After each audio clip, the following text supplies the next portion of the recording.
الرجیم بسم اللہ الرحمن الرحیم شکر الحمدللہ اج اساں دربار عالیہ بی بی بادشاہ زادی شمسی سبزواری کے انگڑ مبارک تھے ہم ایک دفعہ پھر جمع ہوئے۔ آج جس بزرگ شمسی سادات کا ہم نے ذکر کیا، پیر علی گوہر شمسی سبزواری، جن کا مزار لاہور میں موجود ہے، دوستوں نے ان کے بارے میں کھل کے پوری سوانح حیات بتائی۔ میں شکر گزار ہوں سائیں جمن جانب کا، سائیں عثمان شاہ کا، علی محمد زور کا، اور اس کے بھی زیادہ شکر گزار ہوں جو ہمارے مہمان کراچی سے تشریف لائے ہیں، لاہور سے تشریف لائے ہیں، دادو سے تشریف لائے ہیں، اور بھی چھوٹے چھوٹے گاؤں سے دوست آئے ہیں، میری بیٹیاں، میری بہویں جو یہاں پہ اتنی دیر سے بیٹھی ہوئی ہیں۔ آپ سب نے سنا سید پیر علی گوہر شمسی ایک بہت بڑے بزرگ تھے۔ سید حسن کبیر دین کے وہ بیٹے تھے۔ لاہور میں تبلیغ کے لیے گئے، پھر وہاں سے کشمیر گئے، پھر کشمیر سے کئی مدارس قائم کیے اور بہت سی کرامات دکھائیں، جیسے لوگوں نے بتایا کہ شیر کی سواری کرتے تھے، سانپ ان کے قدم چومتے تھے، جنات ان کے پاس آتے تھے۔ پھر انہوں نے آخر میں اپنی آرام گاہ لاہور کو منتخب کیا اور وہاں پہ ان کا مزار اقدس ابھی بھی موجود ہے۔ سید مہربان علی شمسی سبزواری، جن کا مشن ہے یہ کہ اپنے بزرگوں کے بارے میں لوگوں کو روشناس کرائیں، کیونکہ ان کے اوپر فقر کی اور طریقت کی دستار ہے۔ وہ اپنی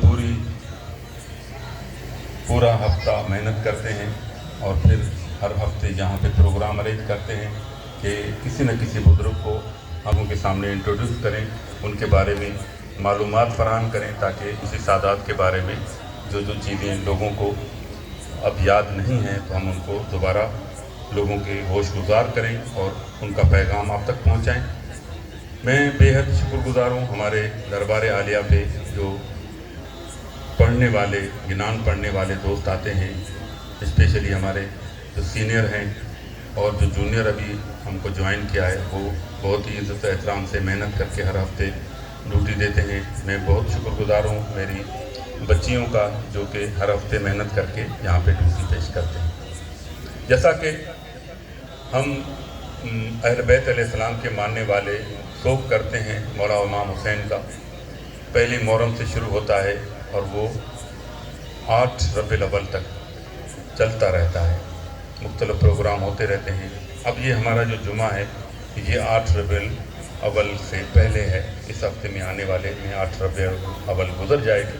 آج ایام اضحیٰ کا آخری جمعہ ہے۔ ایک چھوٹا سا واقعہ جو کربلا سے اہل بیت علیہ السلام سے جڑا ہوا ہے، ہو سکتا ہے آپ نے نہ سنا ہو۔ ایک بہت بڑا واقعہ رسول خدا صلی اللہ علیہ وآلہ وسلم کے دور میں ہوا، مباہلہ کا، جس میں عیسائی بہت بڑے پادری تھے، انہوں نے ایک وفد لے کے رسول خدا کے پاس آئے اور انہوں نے حضرت عیسیٰ علیہ السلام کو اللہ کا بیٹا منوانے کی کوشش کی۔ رسول خدا نے 3 دن تک انہیں اللہ پاک کی توحید سمجھائی، ان کو سمجھایا کہ اللہ کا بیٹا حضرت عیسیٰ علیہ السلام نہیں ہے۔ اگر حضرت باپ نہ ہونے کی وجہ سے، صرف ماں ہونے کی وجہ سے حضرت عیسیٰ اللہ کا بیٹا ہے، تو پھر اس سے بڑا بیٹا تو حضرت آدم علیہ السلام ہے، جس کی ماں بھی نہیں ہے، باپ بھی نہیں ہے۔ مگر انہوں نے اس دلیل کو نہیں مانا۔ آخر میں یہ فیصلہ ہوا کہ ہم کل دعا کریں گے، تم اپنے بچوں کو لے آؤ، تم اپنی عورتوں کو لے آؤ، تم اپنے نفسوں کو لے آؤ، ہم بیٹھ کے اللہ سے دعا کریں گے۔ جو سچا ہوگا اللہ پاک ان پہ رحمت نازل فرمائے گا، جو جھوٹا ہوگا تو اللہ پاک انہیں تباہ و برباد کرے گا۔ پھر جب ان عیسائیوں نے دیکھا بندن پاک کو آتے ہوئے، تو ان کے نورانی شخصیت کو دیکھ کے انہوں نے اپنے مباہلے سے ہار مان لی، جزیہ بھر کے دیا۔ تو ان عیسائیوں میں سے ایک عیسائی تھا، عبد مسیح نام سے ملتا ہے، جو کہ جب یہ مباہلہ ہارنے کے بعد وہ رسول خدا کی بارگاہ میں پیش ہوا اور انہوں نے کہا کہ میں مسلمان ہونا چاہتا ہوں، مجھے کلمہ پڑھیں۔ وہ مسلمان ہوئے اور بہت ہی اعلیٰ ایمان والے مسلمان ہوئے۔ रसूल खुदा के पास रहे। दूसरे ईसाई बहुत नाराज़ हुए उससे, उसका ख़ानदान उससे नाराज़ हुआ, उसकी बीवी थी, बच्चे थे। उन्होंने परवाह न करते हुए मदीने के आसपास ज़िंदगी गुजारी। जब रसूल खुदा का आखिरी टाइम था तो जब वो मिलने के लिए आए तो रसूल खुदा ने उन्हें एक दुआ बताई कि है अब्द मसीह, ये मैं एक वजीफ़ा तुम्हें दे रहा हूँ, जब भी तुम्हें हज़रत ईसा अलैहिस्सलाम से बात करनी हो तो ये वजीफ़ा पढ़ना। तो ख्वाब में मौला हज़रत ईसा अलैहिस्सलाम आएंगे, आप उनसे गुफ्तगू करना। तो वो अक्सर हज़रत ईसा अलैहिस्सलाम से गुफ्तगू करते थे। और रसूल खुदा ने उसे एक और भी बशारत दी कि आपका एक बेटा होगा जिसे इस्लाम में बहुत बड़ा मकाम मिलेगा। वो बड़ा खुश हुआ, उसे पता नहीं था कि क्या मकाम मिलेगा। बहरहाल वक्त गुजरता गया, रसूल खुदा ने इस दुनिया से गए और वो अब्द साले भी, उसका भी आखिरी अयाम आया। उसने अपने बेटे को बुलाया जो कि उस वक्त में ईसाइयों का बड़ा पादरी बन चुका था। और उसके अलावा वो एक बहुत बड़ा जर्राह और हकीम भी था, यानी कि जिन लोगों को जंगों में ज़ख़म लगते थे तो उनको सीता भी था, उनको मरहम भी लगाता था। तो वो नजरान जो इलाका था वहाँ पे रहता था, उसको उसके बाप ने बुलाया और उसे बताया कि मुझे रसूल खुदा ने एक यानी बिशारत दी है कि मेरे इस बेटे को बहुत बड़ा मकाम मिलेगा। क्या मिलेगा ये मुझे नहीं पता, और एक मैं तोहफ़ा तुम्हें दे रहा हूँ कि मुझे रसूल खुदा ने ये एक वजीफ़ा दिया है। इस वजीफ़े पढ़ने से मेरे ख्वाब में हज़रत ईसा अलैहिस्सलाम आते हैं और मैं उनसे जो भी बात करना चाहता हूँ तो वो बात मैं उसे कर पाता हूँ। वो वजीफ़ा उसने अपने बेटे को बताया और कुछ दिनों के बाद उनका इंतकाल हो गया। उसके बेटे ने कहा कि हो सकता है ये वजीफ़ा सच हो। उसने वो वजीफ़ा किया और सोया। रात को हज़रत ईसा अलैहिस्सलाम आए, उन्होंने फरमाया उससे कि उसका नाम कैस, अब ये कैस बिन अब्द मसीह के नाम से पहचाना जाता था। उसने बोला कैस तुम नजरान को छोड़ो और शाम चले जाओ। ये वक्त कौन सा था जब करबला का वाक़या होने वाला था। वो उसने जब हज़रत ईसा अलैहिस्सलाम को देखा, पहचाना, उसने लब्बैक कहा, ईसाई तो था। वो सफ़र करके शाम पहुंचा तो वहाँ देखा कि जंग की तैयारियां हो रही हैं और ये लोग बता रहे हैं कि हमारे बादशाह के ख़िलाफ़, यजीद के ख़िलाफ़ जो है वो कुछ लोगों ने खुरूज किया है, बगावत की है, हम उनसे जंग करने के लिए जा रहे हैं। तो इसको जब देखा कि ये बहुत बड़ा जर्राह है तो कहा कि भाई हमारे साथ चलो, हमारे कोई लोग ज़ख्मी हो तो आप हमारी मदद करना। उसने कहा कि मैं आया हूँ और मुझे कौन सा मकाम मिलेगा, क्या मकाम मिलेगा, मुझे खुद नहीं पता। बहरहाल मुझे हुक्म हुआ है। तो वो उनके साथ मिल के करबला आके पहुँचे। वहाँ आके उसने देखा कि कुछ लोग हैं जिनका पानी बंद किया हुआ है और उनके ऊपर जुल्म हो रहा है, बच्चे उनके प्यास में तड़प रहे हैं और ये इतनी ज़्यादा फ़ौज और वहाँ पे चंद लोग हैं, 100 भी नहीं है। उसने कहा कि जुल्म तो उन पे हो रहा है, मैं इनके साथ आया हूँ, ये जालिम लग रहे हैं, तो मुझे हुक्म हुआ है कि तुम्हें मकाम मिलेगा। इससे कुछ समझ में नहीं आ रही थी बात कि ये क्या हो रहा है। बहरहाल वक्त के हुक्मरान के साथ रहा वो। जब वो 10वीं की रात सोया तो उसके ख्वाब में हज़रत ईसा अलैहिस्सलाम भी आया, बीवी मरियम भी आई और कहा कि कैस कल तुम्हें मकाम मिलेगा बहुत बड़ा, और तुम यकीन ही नहीं है तुम्हें कि तुम्हें क्या मकाम मिलेगा, जो क़यामत के दिन तुम किस तरह से लोगों के सामने होंगे। इसलिए हमारी इज़्ज़त का ख्याल रखना और उस मकाम को अच्छी तरह से हासिल कर। ये सुबह को उठा, देखा कि जंग शुरू हुई। वहाँ से नौजवान आ रहे हैं, 13 साल के, 18 साल के, बूढ़े आ रहे हैं 75-80 साल के, जो लड़ रहे हैं, शहीद हो रहे हैं। और एक शख्स है जो उनकी लाशें उठा के ले जा रहा है, 58 साल का। अजीब व अंदाज में इस पूरे मंजर को देखता रहा कि ये किस तरह का यानी कि जंग हो रही है कि 70-80 लोग हैं जो इतने हज़ारों की तादाद में लोगों से लड़ रहे हैं और मैं यहाँ खड़ा हूँ, मुझे यहाँ मकाम मिलेगा। बाबा ने भी कहा, हज़रत ईसा अलैहिस्सलाम ने भी कहा, बीबी मरियम ने भी कहा।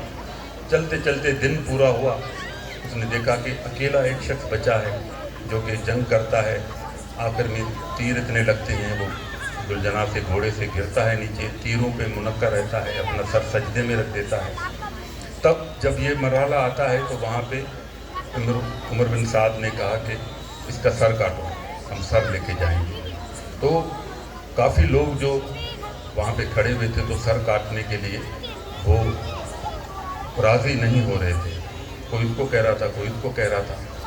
तो उमर बिन साद ने इससे भी कहा कि कैस, तुम जर्रा हो, तुम तो लोगों के जख्म सीते हो, तुम्हें तो इस बात का कोई डर नहीं होगा, तुम जाओ ये तलवार लो और जाके खंजर लो और जाके इसका सर काट जाओ। तो बोला मैंने कभी किसी की जंग नहीं की है, मैं सर कैसे काटूंगा। उन्होंने बहुत इसरार किया, वो खंजर लेके मजबूरन गया। जब मौला हुसैन अलैहिस्सलाम के वो करीब आया तो मौला हुसैन अलैहिस्सलाम ने सजदे से सर उठाया और कहा कि कैस, मैं तुम्हारे तो इंतज़ार में था, इतनी देर क्यों कर रहे। वो हैरान हो गया, बोला आप कौन हैं, मुझे कैसे पहचानते हैं।